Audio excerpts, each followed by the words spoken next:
공원에서 이 면책하기에 지금 바쁘다. 그런 상황으로 지금 몰고 가고 있습니다. 그러다 보니까 이 민변에서도 이미 추미애에 대해서 한 7, 8가지 질문했잖아요. 할 정도로 자기네 편이잖아요. 민변은. 더군다나 민변 출신, 지금 이용구 차관도 민변 출신 아니에요? 예. 그러는 상황인데도 불구하고 이렇게 몰리는 상황을 보면 사실상 제가 보기에는 이제 정치 생명이 끝난 거다. 왜냐면 민변이라든가 문바들이 지지를 해줘야 되는데요. 문바들이 지금 현재 41만 명의 도영이 청원에 제12만 청원에 참여를 하고 있지만은 시간이 지나면서 우리 국민들의 피로도도 높아가고 있고 여론에서도 이 추미애 이건 안 된다 라는 여론이 압도적으로 커져가면서 결국 문바가 챙기는 사람이 누구예요? 문바를 챙겨야 할 사람이 문바가 문재인 대통령이잖아요.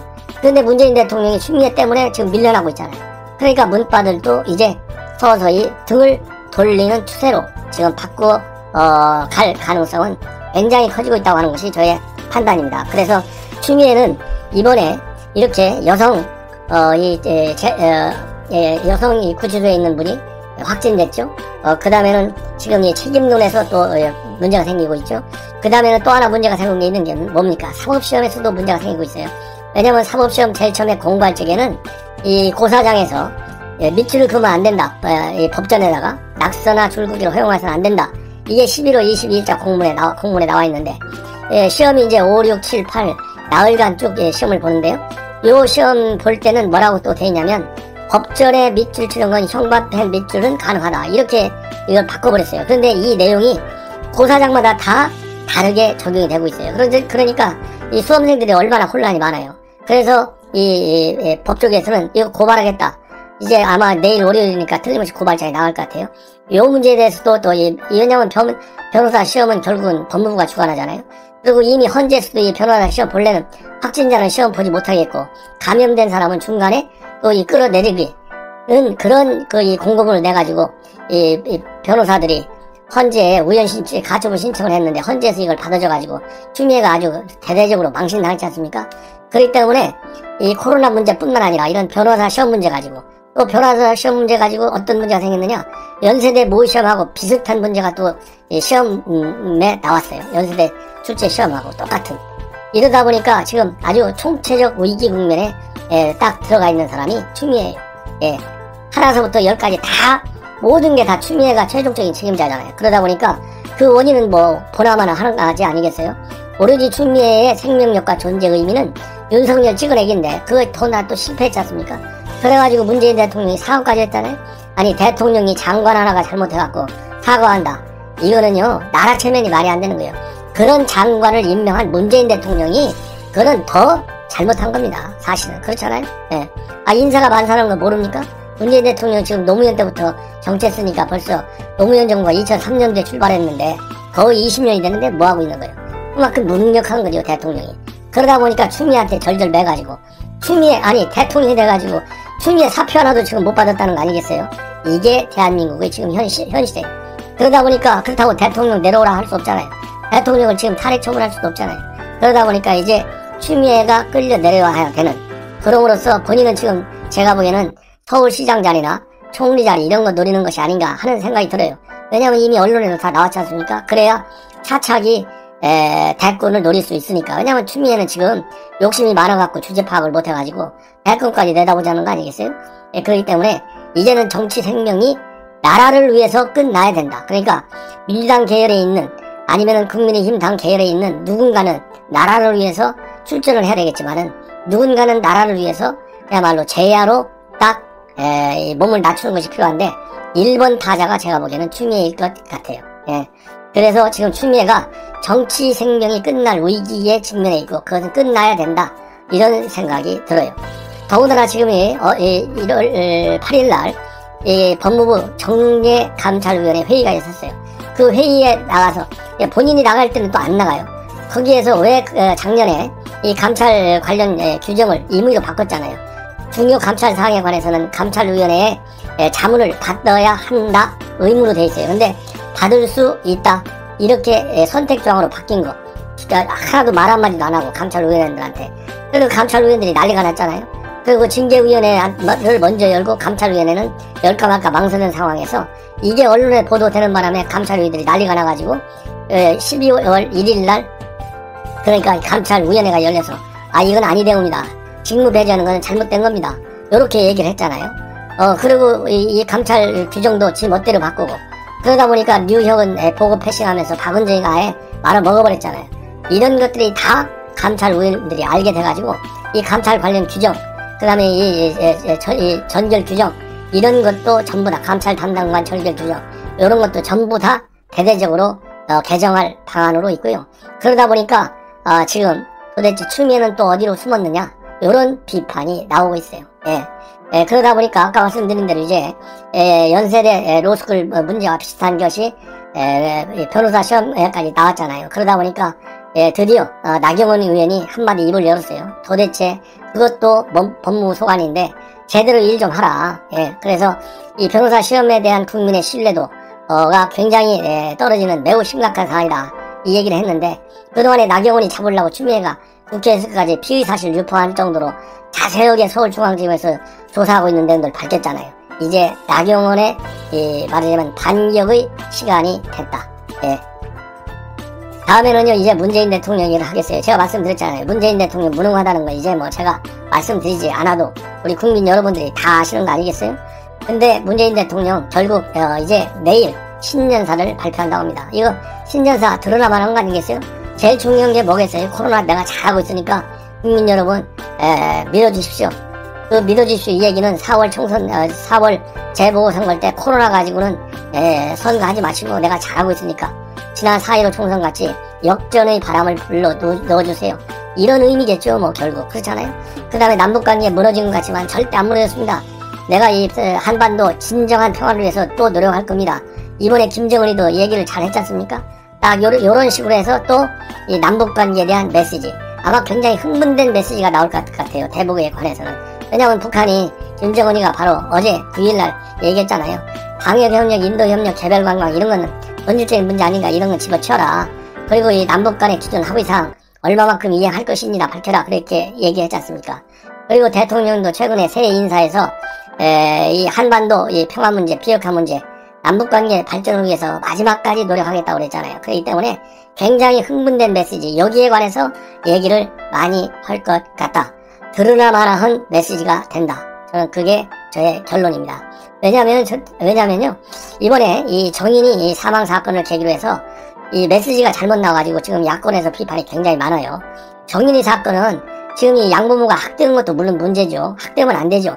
그것도 문제지만은 학대가 아닌 그러니까 학대가 이 문제지 입양을 한 것이 문제가 아니에요. 그런데 이 문재인 대통령은 입양한 것을 문제 갖고 마치 입양 제도에 문제가 있는 것처럼 그걸 부각시켰어요.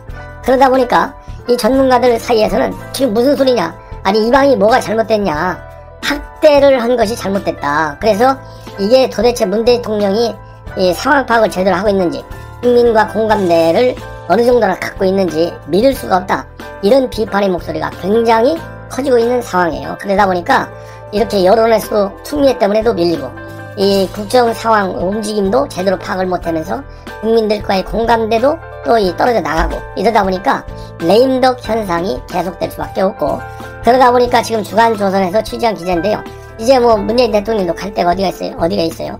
내년도 5월에 이제 그만두게 되면 결국 양산으로 간다는 거잖아요. 그 양산에 뭐 궁궐 같은 대지를 지금 지으려고 대지를 확보했다. 여러분들 다 아시잖아요. 그러다 보니까 주간조선에서 취재를 했어요. 본래 있는 이 하북면에 있는 홍산마을 본래 지금 사저가 있는 데죠. 그 다음에는 이 대통령이 될 때 있었던 홍은동 그리고 앞으로 퇴임 후에 갈 양산 쪽 주민들의 반응을 봤는데요. 한마디로 얘기하면 떨떡지근한 것 같아요. 그래서 본래 살던 매곡동에 있는 주민들의 경우에는 요새 아무도 사람들도 오는 사람도 없고 조용하다 이렇게 얘기를 하고 있고요. 그리고 또 이 홍은동 지역에서는 그런 대로 좀 의미 있는 반응들이 나오는 것 같아요. 왜냐하면 그 홍은동 아파트에 살다가 대통령이 당선됐잖아요. 거기서 출퇴근을 한 2, 3일간 또 했고 그리고 거기 경비 말하자면 아저씨가 경비원이 좀 몸이 좀 암에 걸려가지고 입원을 하게 됐는데 그러다 보니까 성금도 보내고 또 꽃도 보내가지고 화분도 보내서 이 반응이 그런 대로 좀 괜찮은 것 같다. 그리고 앞으로 이제 양산으로 이제 가는데, 이 예정지인, 거기 사유지로, 가면, 거기는 지금 주민들이 조금 불만이 있는 것 같아요. 이 봉화마을하고 더군다나 가까워가지고, 이제 관광지처럼 성역화 될 텐데, 상당히 시끄러울 것 아니겠느냐. 와야 오는 거지, 별로 관심이 없다. 요런 평가가 지금 나오고 있는 것으로, 알려지고 있습니다.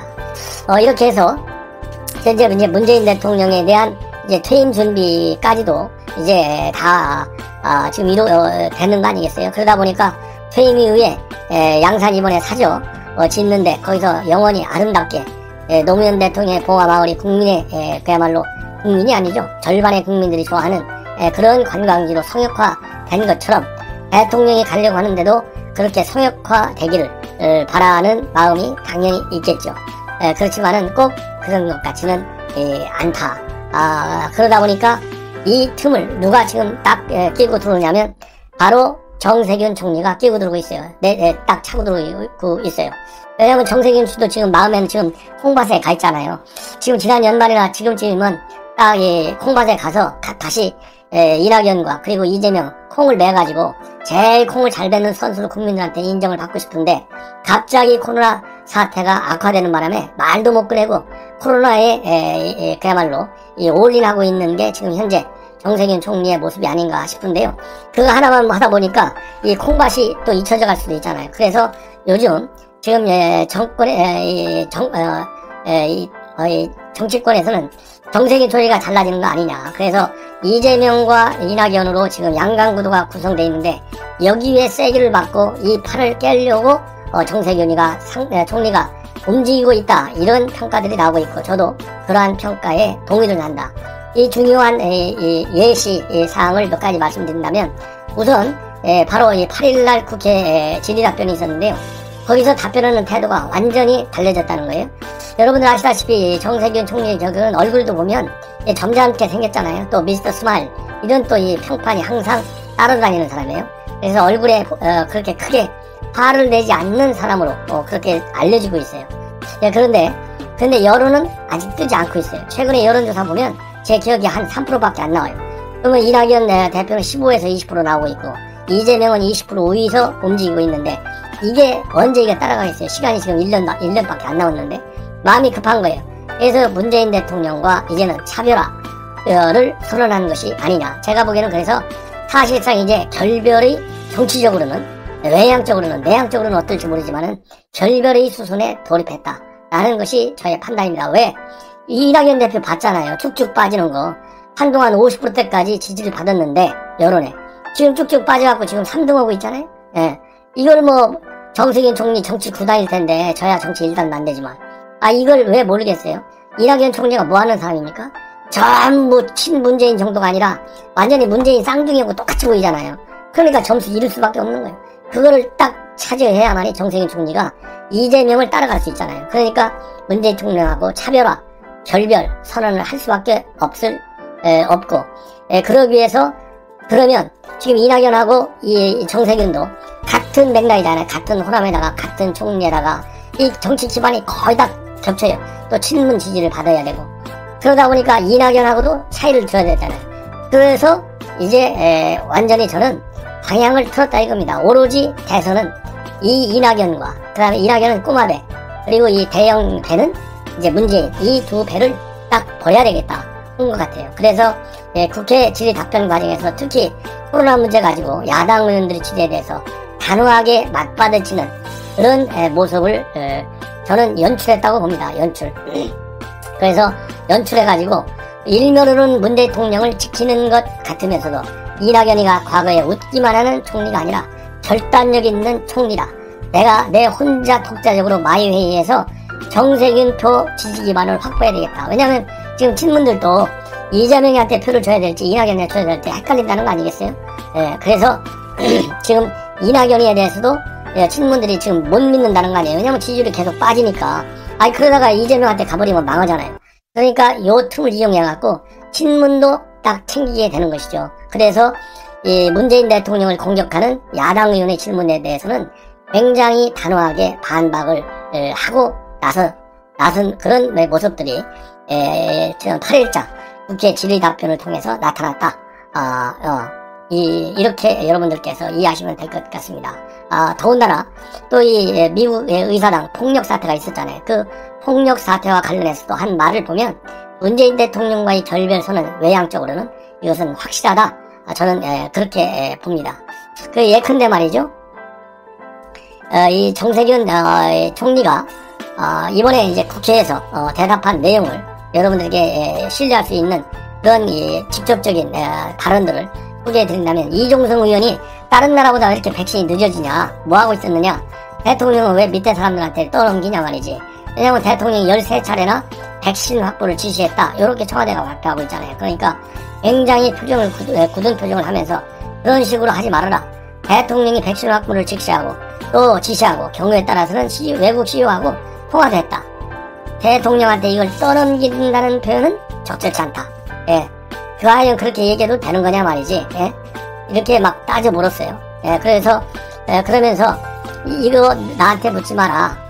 이렇게 그러니까 이 관련 이종성 의원이 왜 그걸 나한테 묻냐? 본인이 지뢰야 하는 건데 총리는 답변이나 하라. 이렇게 하니까 총리가 더 세게 반박을 해요. 지뢰는 좋은데 그렇게 말하면 안 된다. 국가 원수에 대해서 그렇게 하는 게 아니다. 품위를 지켜라.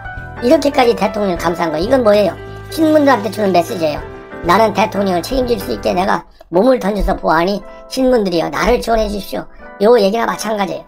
그 다음에 국민의힘의 김미애 의원이 또 질문했어요. 이 백신 확보와 관련해서 왜 우왕좌왕하냐? 국민이 죽어간다. 딱 그러니까 정세균 총리가 아니 우왕좌왕이라며 누가 우왕좌왕 한다는 말이냐? 이렇게 세게 발끈했습니다. 예, 그래서 국민이 그렇게 본다. 김미애 의원도 또 받아쳤어요. 그러니까 정세균 총리가 저는 그런 국민의 말씀은 못 들어봤다. 우왕좌왕이라고 어떤 국민이 그러느냐? 이렇게 또 쏘아붙였어요. 또 강기훈 의원하고도 또 부딪혔어요. 강기훈 의원이 왜 다른 나라는 인구수의 5-7배 백신에 확실에 뛰어들었는데 정부는 도대체 왜 소극적이냐? 이렇게 하니까 정 총리가 있다가 5,600만 명분을 지금 다 확보해 놨는데 전혀 문제가 없다는 게 정부 판단이다.